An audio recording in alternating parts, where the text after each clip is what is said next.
Hello. How's everybody doing? I am pumped to be on the stage, for real. This was a goal of mine for a while, and it's happening right now, so if I'm smiling, it's because I'm totally excited about it. But first, I need to make sure that we're all sort of a little bit on the same page. So if you could actually take a second, close your laptops, please, for one moment. Let's all take a nice deep breath together and hold it. So everyone breathe out, and all the way in. And out. Let's do one more. All the air out and in.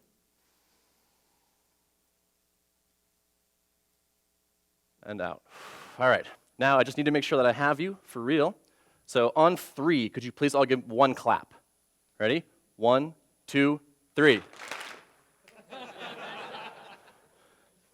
So I'm going to count to 3, and when I get to 3, we're all going to clap. And it's going to happen at the exact same time. It's going to sound like one person. Ready? 1. Was that on purpose? Ready? 1, 2, 3. That's better. You can still do better than that, though. Ready? 1, 2, 3. Excellent. This time, snap on 3. 1, 2, 3. Not the best at following instructions so far, I gotta say. And this is a lot of instructions in this talk, so let's get this right. Last time, snap on 3. Ready? 1, 2, 3. All right, last time we're gonna do this. This time, if you are capable, please crack your knuckles on 3. Yeah, it's gonna be weird. Ready? 1, 2, 3.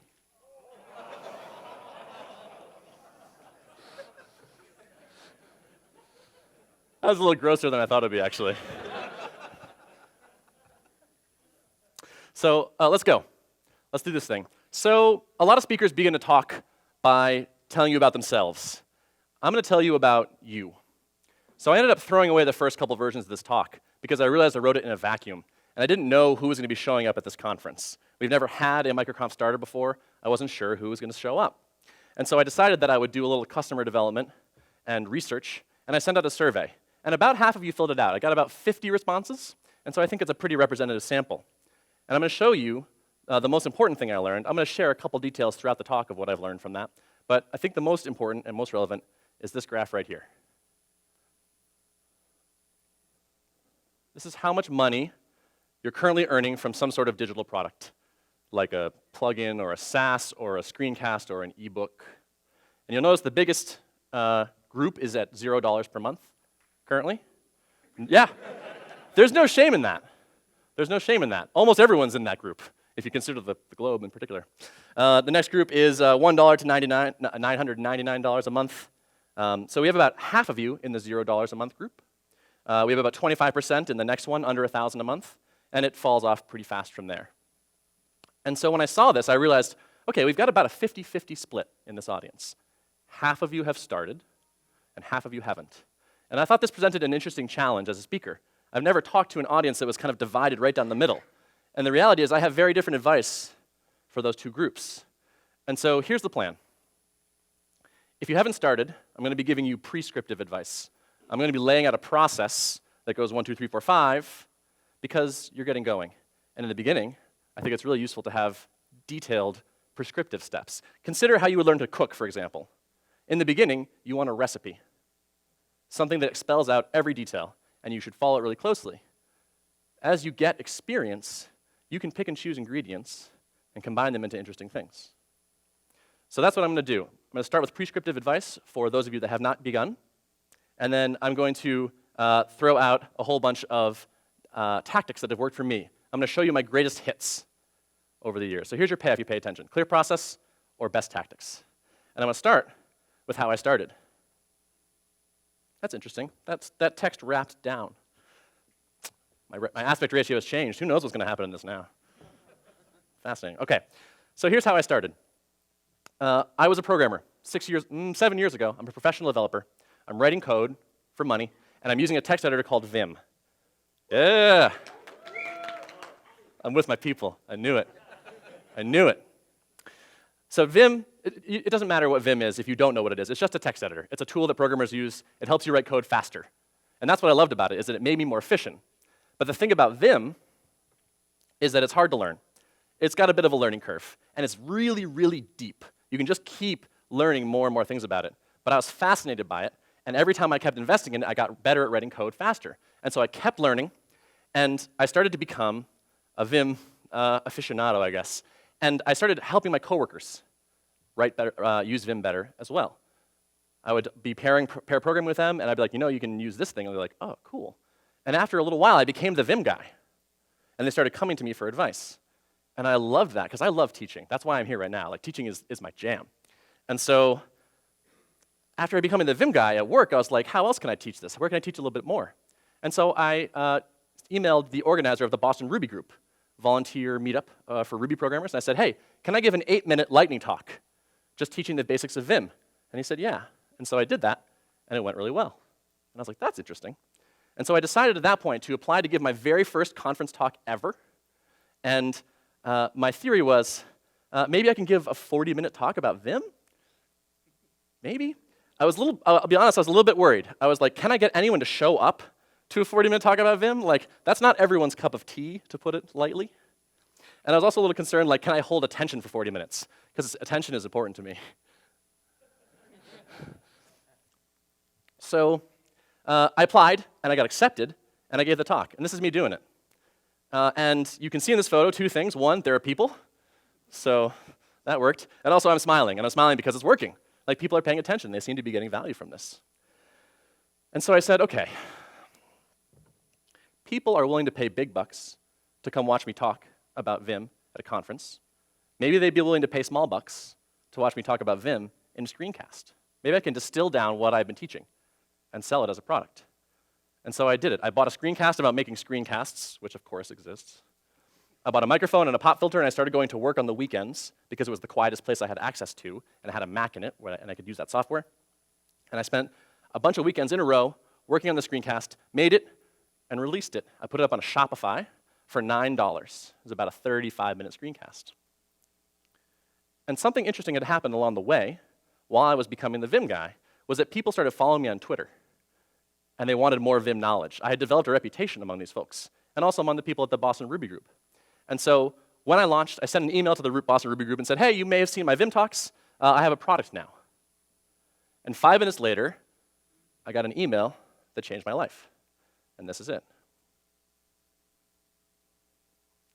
This is the first time in my life that someone, a stranger on the internet, paid me money for something I had created.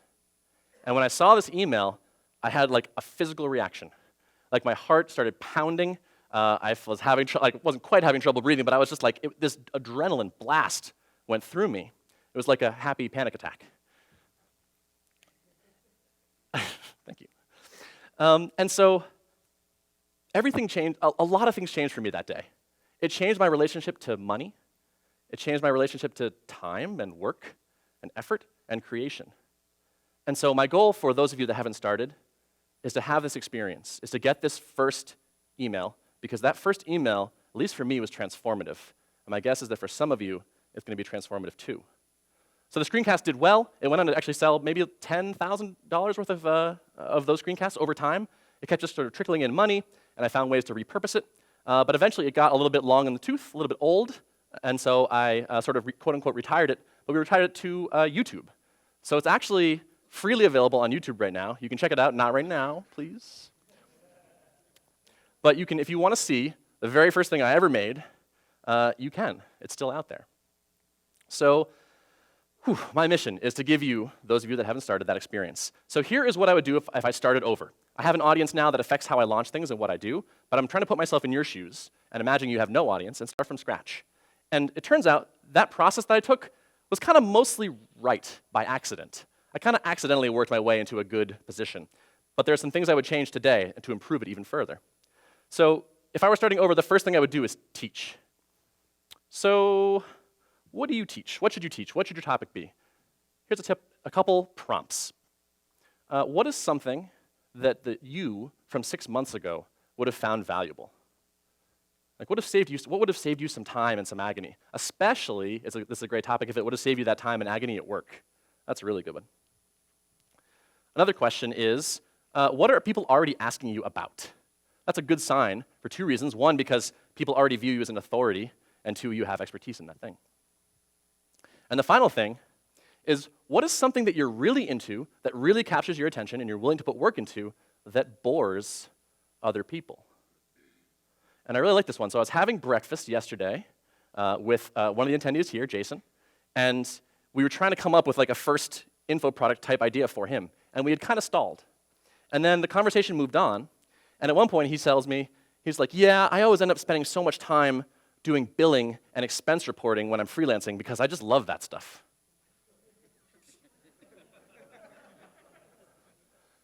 And I was like, you love that stuff? He's like, oh yeah, man, I just like love making systems and making like beautiful and like thinking about how to do it. And I was like, dude, that is your first product. It's billing and expense reporting for freelancers that hate billing and expense reporting, right? Like people distilling a topic down is great. That's a really good topic. So you've got your topic in hand. How do you teach it? Well, I would begin small, intimate, in person, and free. So a nice way to get going is to go to your coworkers and say, hey, I want to do a lunch and learn. Let's all grab lunch on Friday, bring it back to the conference room, and I'm going to give you an 8-minute talk on whatever your topic is. I'm going to start using Docker as an example. It's just a programmer technology. It's just a placeholder. Don't worry if you don't know what it does. It doesn't matter. But I want to give a talk on Docker. Basically, everyone will say yes to that. If you're like, hey, Ben, I want to give an 8-minute talk about basket weaving, I'd be like, yeah, cool, I'm going. Why not? So lunch and learn's a great option. Another option is lightning talks. So meetup organizers are constantly looking for speakers. It's one of these things where it's really hard to constantly keep a flow of speakers at your meetup. And so if you offer to give a lightning talk, they'll almost always say yes, especially because it's low risk, right? Like a lightning talk is only a handful of minutes long. It's hard to be super bad. And then the last option, if you can't find people in person, like even just a Google Hangout. You know, pitch people on a 60-minute Google Hangout where you're going to teach the basics of Docker. And you're going to get 3 wins in this phase. And by the way, I think you should do those multiple times. Don't just like do one. Like try to be teaching a handful of times, maybe 3 or 4 times. But you're going to get 3 major wins. The first is that you're building an audience and you're building authority. Right? Like people are starting to learn to trust you on this topic. And when you do, by the way, this is a mistake I made, make sure you get a way to stay in touch with them. Like get their email. You want to be able to talk to these people later. You want to be able to tell them when you actually have a product. That's one big win. The next is that you are going to get practice teaching. It's a bit tough to teach. Teaching takes time. It takes practice like any other skill. So by running these things and getting feedback, you're going to learn how your teaching will naturally improve. And the final thing is you can do crazy amounts of customer research on these people. Yes, they haven't paid you yet. They may not look exactly like your eventual customer, but it's a really perfect testing and proving ground. Like ask them who they are, where do they work, what got them excited about this thing. Afterwards, what was the best thing they learned? Like what things in your pitch resonated with them? What problems do they have? Like you're getting this crazy amount of like free information from these people, so make use of that. So that's phase 1. Here's phase 2. I'm going to pre-sell an info product. So by the way, you'll notice I'm not saying like start SaaS or start selling code or things like that. I think those are a little harder. I think a first thing, ebook is like a perfect first effort. And remember that your goal here, 1 copy to 1 stranger. Don't think about replacing your income. Just think about getting that first experience. That's all you need to focus on for this first phase. Everything else comes later. Don't worry about that. And by the way, small is beautiful. So a lot of people think if I'm going to write an ebook, I should write a 198-page ebook. Has anyone bought a long ebook and read like 12% of it? Raise your hand if you have. Yeah, exactly. Happens all the time. Has anyone bought an ebook and never read it? Yeah, exactly. That's the dirty secret of info products. So don't write an enormous ebook because A, people won't read it even if you did, and B, some people won't even open it no matter what. So what you should do instead is start something small. Remember that example before about Docker? I'm gonna give you a couple titles that'll hopefully sort of inspire you a little bit. Here I think would be great titles for your first ebook. A Docker crash course. Surviving your first week with Docker. Docker for total beginners. Docker distilled.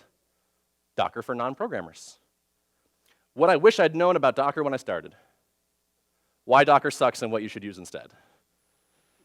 All perfect first efforts. I mean, like, I think if you made a 40-page thing, plenty. That's great. All right, so you've got your topic. You've done your teaching. You've got your topic. This is the next thing you need. You need place to go. So this is a mistake I made early on, which was I built my first product over a series of weekends that had time in between them. And the reality is, I almost stopped. Because I didn't have any momentum, I almost gave up on making that screencast. And if I'd given up on making that screencast, I wouldn't have gotten that first email, and I wouldn't be here today. And that would be a total bummer, because I'm really excited to be here today. So what I recommend is you get an Airbnb. And why an Airbnb and not a hotel? Great question. Thank you. I'm glad you asked that.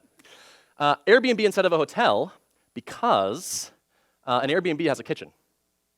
And what I think you should do is at the beginning of your trip, you should go to the grocery store and you should buy enough food to last the whole time. And I think you should do about 4 to 5 days. That's about the right length.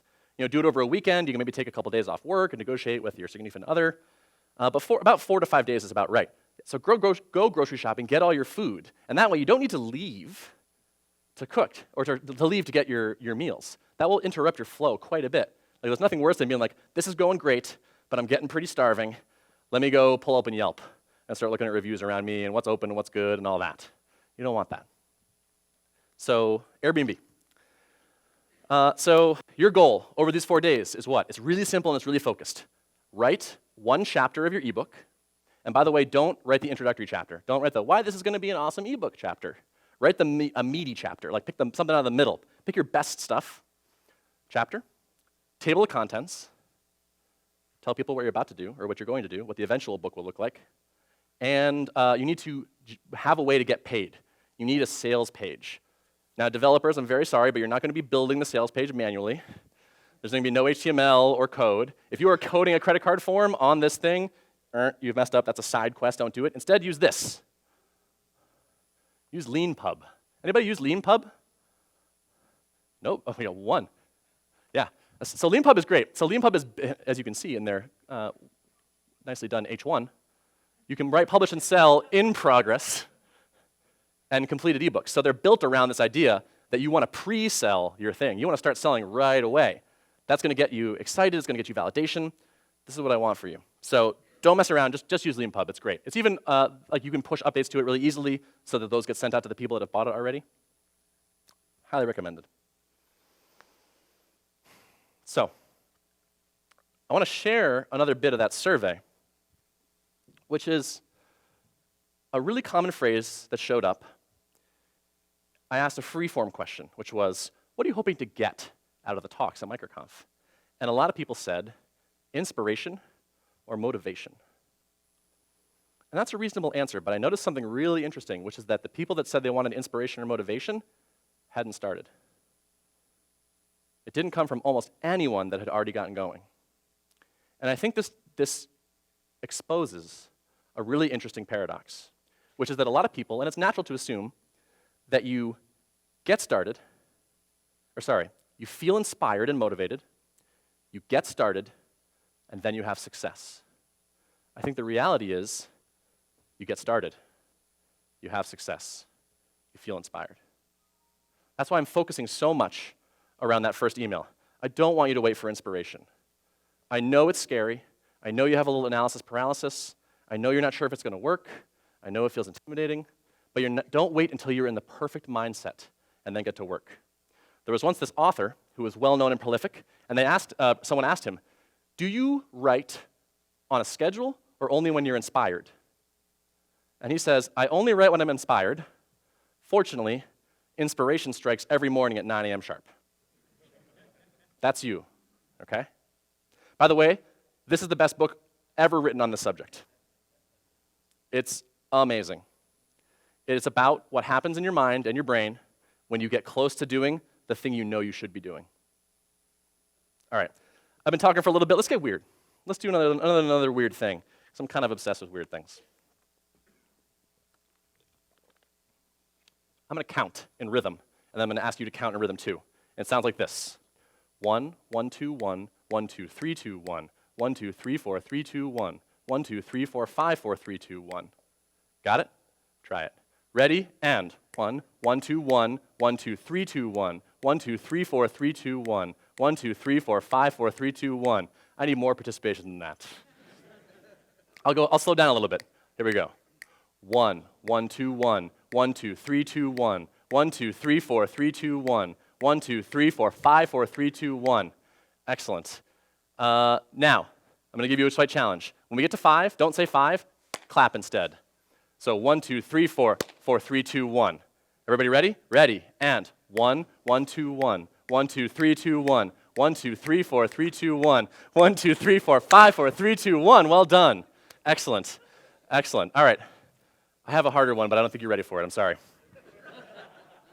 You haven't earned it. If you come to my workshop, I'll show it to you. All right, part 2. These are my greatest hits. All right, it's taken me years to come up with this, to learn the knowledge that's on this list. I'm going to share it with you now. This is for the people that have started. This is a grab bag of tactics, because I don't know where your business is at. If you haven't started, I have a pretty good idea of where you are and what might hold you back. But once you get going, people head off in a lot of different directions. And so I'm going to give you a little smorgasbord. And you can pick and choose and say, oh, I'm going to steal that, I'm going to steal that. Please steal these ideas. Number 1, create a recurring reminder to run a pricing test. Okay. Jordan just told us that he tripled his prices and threw up an impediment to signups, and nothing changed. Right? In fact, it probably even got better, because now suddenly everyone's like, whoa, this product is seriously legit. This happens all the time. And you need to be running these experiments often, and that's why I asked him about when his next one was, is because I think this is a thing that you should get on a cadence. I would throw it on your calendar. Chances are, if you've launched, you set your pricing at launch, you probably haven't looked at it since. But I can tell you, I have not found a better lever than this. Nothing I have done has been quite as effective as changes to pricing. Nothing, okay? There have been times where it's like, the best thing I did in the last year was that one pricing test we ran. And so, since I know you might procrastinate on this, I'm going to give you your first test. I want you to hide the cheapest tier you've got. If you have a single price point, I want you to try doubling it. And I know that feels like totally insane, like, double? Are you crazy? There's no way that would work. Except that Jordan tripled it and it worked. And I've done this too recently. So I ran this test not too long ago. So I ran a product, and I noticed someone had signed up, and their email address was at uber.com. Like the Uber. And Uber, as of recently, is burning $3 billion a year, losing $3 billion, which is $95 a second, which means they've lost about $2,000 since I started telling you this story, okay? And I looked at what plan they were on, and I was charging them $29 a month. And I was like, this offends me morally at the deepest level. And so I didn't change their plan, but I went and I just hid that lowest tier from our pricing site, so that now our cheapest plan was $59 a month. Here are our new trials over time during that period. Can you tell when I changed the price? No, you can't, because nothing changed. New trials stayed the same. How? They just did.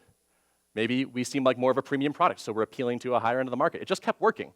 Eventually, trials dipped a little bit, but our conversion from trial to paid went way up. Our average revenue per user, of course, went way up. It was just like, and by the way, it took me 30 minutes to just comment out or delete the HTML that had that lowest pricing grid and push it to production. I didn't change anything on the back end. It was this, the ROI on this is just ridiculous. I haven't found anything that's quite as good. So if you ignore all the other tips, please do that one.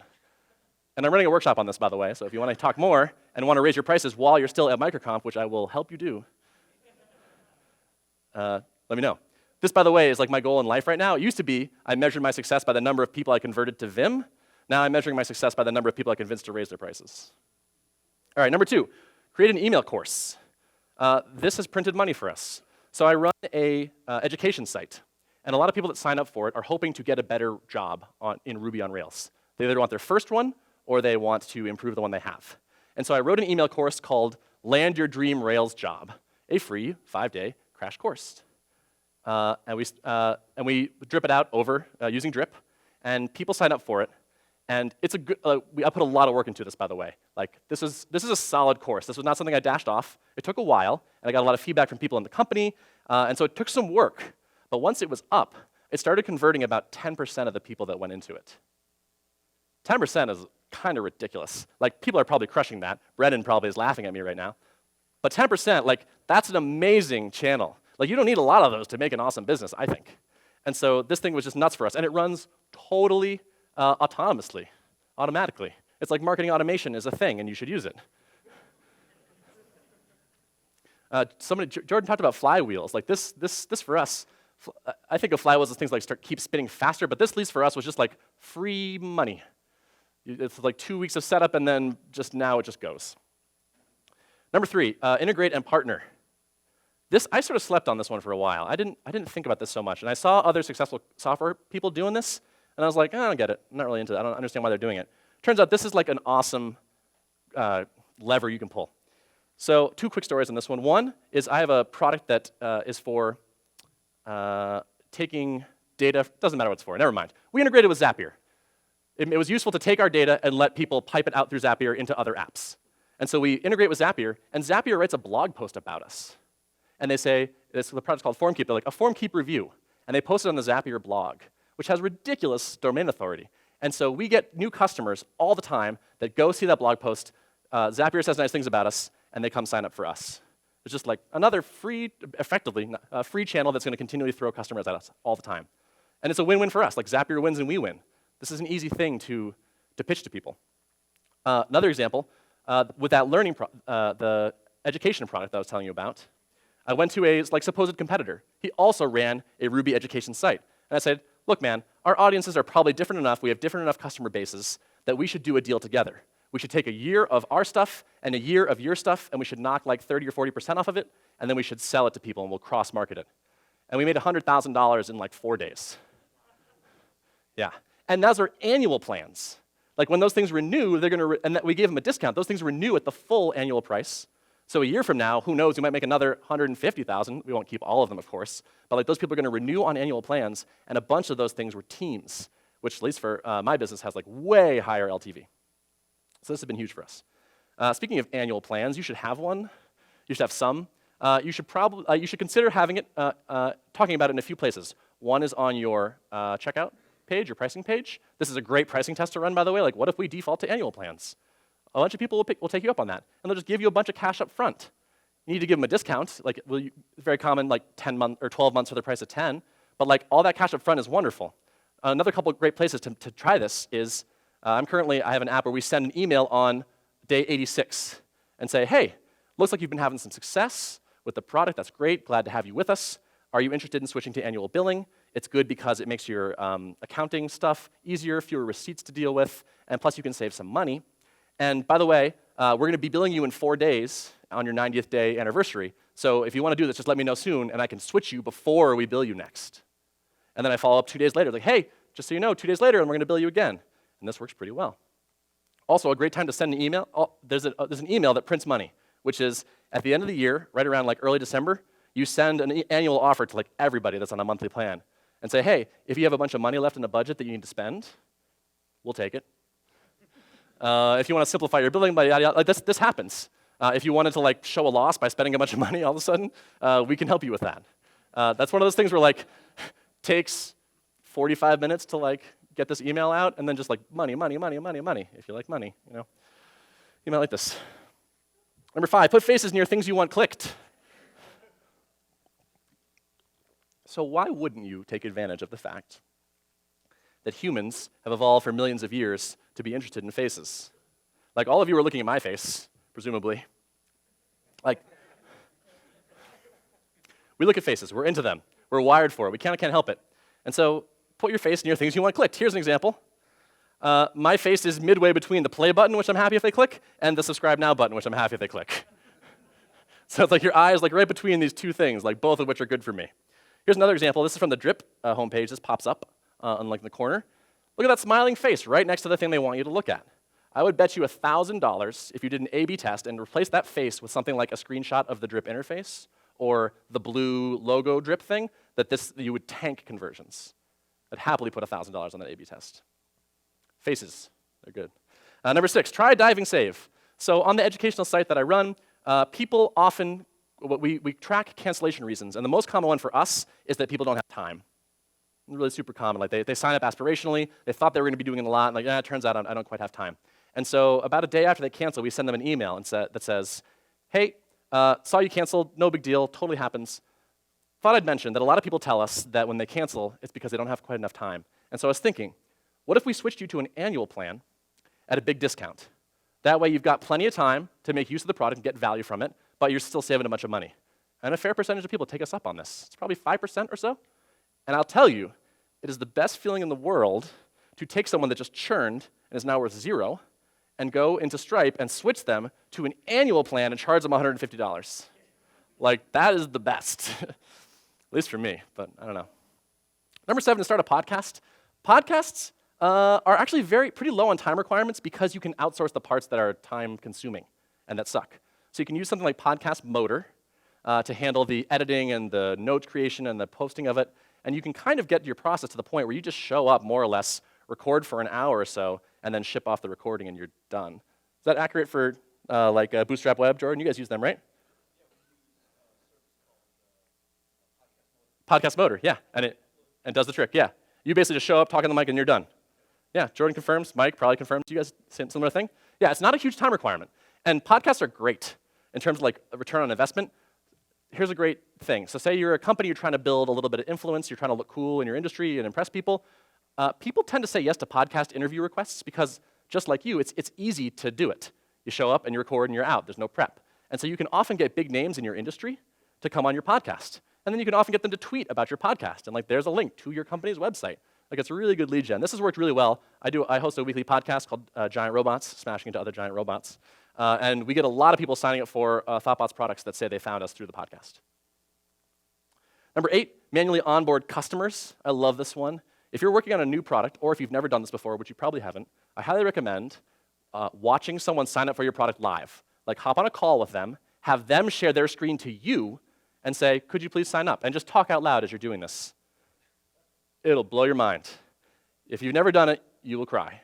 Because you think your product is very clear, and you think all the screens make sense, and the text on the buttons makes sense, and it's not.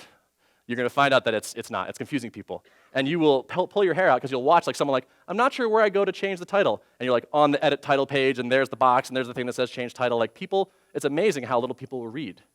And so like, this is something that's worth doing, I think, periodically. It's especially worth doing in the beginning. I launched a product one time where we had an email box on the landing page that said, like, enter your email here, and one of the founders will contact you to get you onboarded. And people would fill it out, enter their email, and we would respond really quickly. I'd do a little research on them and say, like, who are they? And I would write them an email that was obviously not automated, and be like, hey, that's cool that you're working on XYZ. I'd love to schedule a thing to get you onboarded. How about this time, or this time, here's my Calendly. And it blew people's minds. They're like, I didn't realize someone was actually going to respond to me, like, actually right away and have me do it. But they would say yes. And so it's like our conversion rate of people that enter their email to becoming new customers was like ridiculous. It was like 80%. And we learned a ton in the process. This is a great way to test pricing, by the way. Like, fiddle with your pricing page and then manually onboard somebody and say, how do those prices look to you? Does it make sense? Number 9, home stretch. I got 2 more. Double down on things that work. I love this advice. I stole this from Heaton Shaw. Here's a quick example. So a lot of people think they need to keep finding new tactics and sort of spreading out. And they get a little attracted to the new shiny, like Jordan's diamond. Like, that's very common and natural, I think. But you can often get really good results by just throwing more effort into the thing that's already working for you. Here's an example of that. A friend of mine, Christopher Gimmer, runs a service called Snappa. And Snappa is for making images for social media. Like, if you have a tweet and you want to add a nice little image beneath it with maybe like a pull quote and like a nice background and some colors, but you're not a designer, you're a marketer. So you don't want to use Photoshop, so you use Snappa, which is like this nice in-browser tool that's very simple. And they acquire most of their customers through content marketing. And their best performing blog post he saw was a post about free stock photo sites, like the 30 best free stock photo sites. And so that was working well for him. It was driving a lot of traffic to the site, and a decent percentage of those people that came eventually became Snappa customers. And so he said, what if I doubled down on that? And so he said, this blog post is effectively sending people away from us. What if we kept them with us? And so he built a free stock photo site and threw it at the top of the blog post and said, number 1, the best free stock photo site is this one. It's not under the Snappa domain, it's a separate name, but like, he took this traffic and basically funneled it over into their own property, which is optimized to eventually turn those people into Snappa customers. So it's lead gen for the business. I love that. He found a thing, it was kind of working, doubled down on it. And my last piece of advice is ask for help. Something I've learned as I have done this more and more and met more people is that the more successful someone is, the more likely it is that they're actually really friendly and really willing to help people. I'm not quite sure why it is. Maybe it's correlation, maybe it's causation, but this just keeps being true. People that intimidate me because they're internet famous are like the nicest people when you get to know them. And they're almost always willing to help. And I think it's because they've fought that fight and they know what it's like to be struggling. They know what it's like to be in the beginning phases, and they're always willing to help. I'm willing to help you. That's my Twitter, that's my email. You can contact me whenever. Whenever. Like, I respond probably fastest on Twitter, which is sad, maybe. So tweet at me, email me. I'm always happy to help you. But other people are too. If you meet someone or you see a speaker here that's like, oh man, they're doing a thing that's just like what I want to do, contact them, ask them questions. You'll be probably kind of shocked at how nice and how friendly they are. So that's my advice for you. Thanks a lot for listening.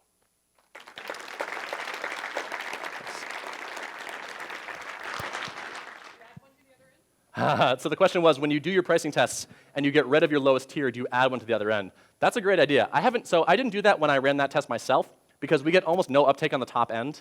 Unfortunately, almost everyone starts at the bottom tiers, which is another thing I need to fix. And so I have another test going right now, which is like, what if we put an SLA in that top tier? What if we put priority support in that top tier? Could I entice more people up there? But we haven't had a lot of success with that yet. One thing to consider that Jordan does that I probably have to steal is that like enterprise call us thing, where it's like, yeah, there's a secret price if you're big enough, and you should probably get in touch with us. Yeah, that's all patio right there. Nice. Patio 11? Cool. More questions? Anything else? Here we go. John, here we go. Thank you, sir. What's the rationale on the info product as the good entry point? The rationale is that SaaS is just a little bit harder. It depends on who you are. If you are kind of a badass programmer marketer type, SaaS might work for you. The thing is, like with an info product, you can actually sell a lot of an info product pretty fast and pretty early on. So like if you're like, my goal is to get you that win really fast. So if you're at 0, getting that first dollar matters more than anything. It kind of almost doesn't matter what it is to me. Like, I think you should start your first scrappy little business as quickly as possible and not worry about making it perfect and not worry about like replacing income. Just like kind of get going. But if it totally turns you off and doesn't excite you and you're like, I gotta build this like recurring revenue SaaS thing, then go do that. All right, that's all the time we have for questions. Guys, say thank you to Ben.